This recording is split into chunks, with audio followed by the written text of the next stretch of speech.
I want to talk about things people regret when they move to Nova Scotia. So, over the past few years, I've helped a lot of people move here to Nova Scotia from other provinces and beyond. And most of them absolutely love it here. But I want to share 5 things that people don't expect when moving to Nova Scotia, especially if they come from larger centers. My name is Alana Anderson. I'm with Royal LePage Atlantic, and I work with a lot of out of province people. I am from out of province myself, so I really resonate with these clients, and I want to make sure that you know what you need to know. None of these things that I'm sharing are necessarily bad things, but they are things that are helpful and that you should know before you move here. So let's get right into it. Number one is distance between things, between places. Nova Scotia is pretty rural overall.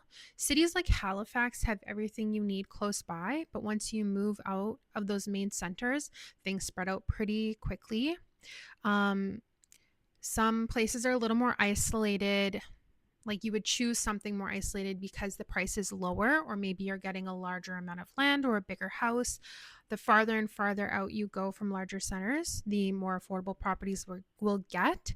But later on, they'll realize that they have to travel 30 minutes, 45 minutes, maybe even an hour to get groceries, to go to appointments, or to take kids to activities. So, one piece of advice I give buyers is to really think about how much driving you're willing to do and what kind of lifestyle you want day to day. Another thing, this caught me off guard, was snow days. I came from Alberta and Saskatchewan where we would have crazy snow days, super cold, and the schools never shut down. They would just have the buses not run on really cold days, but the schools would never shut down and businesses wouldn't shut down. But here, if there's a little skiff of snow, we had one yesterday. It was like this much snow and it melted within an hour of waking up. They had shut the schools down. So businesses also close. I've seen a lot of restaurants. Something that affects me is the water lab closes. So people really hunker down here. They even have storm chips. You go to the grocery store and you get your chips and you get ready for the storm. That's just part of the lifestyle here. So a lot of people just learn to enjoy those slower days.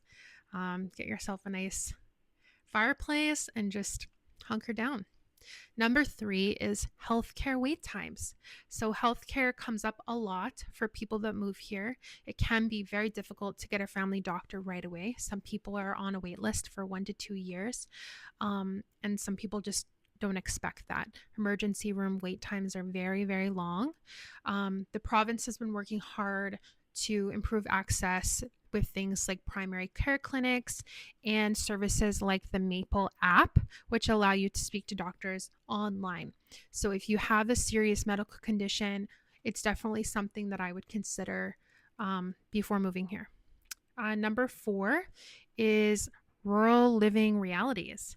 So if you're considering living outside of a main center, there are things to keep in mind that come along with rural homes, like septic systems, wells rather than municipal water or sewer. So there's a bit more responsibility that comes with that. So with a well, you're going to want to test your water every 6 months to make sure that it's safe for drinking. And with a septic, it can be very costly if there's an issue with the septic. So doing a good septic inspection before purchasing the property, knowing that you need to pump the septic out, you hire somebody to do it. You don't do it. Usually, depending on the home size, every 2 to 4 years, you get that done.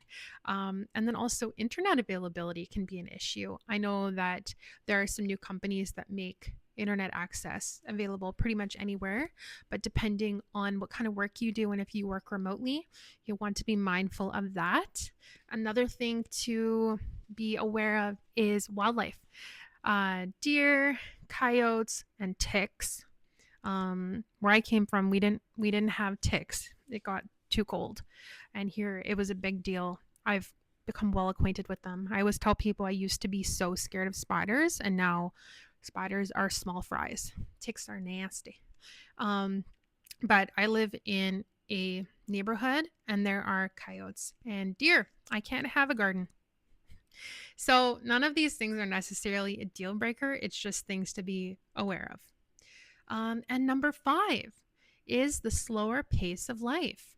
This is a lot of people move here for this, but they need to understand that if you're trying to book services to get work done on your home or day to day life in general, or even driving around, people take a little longer.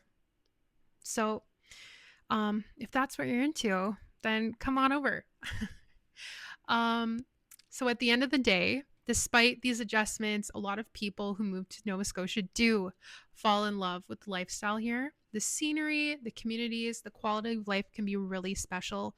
One of my favorite things about the province is the milder weather. I can be outside all 12 months of the year with my kids.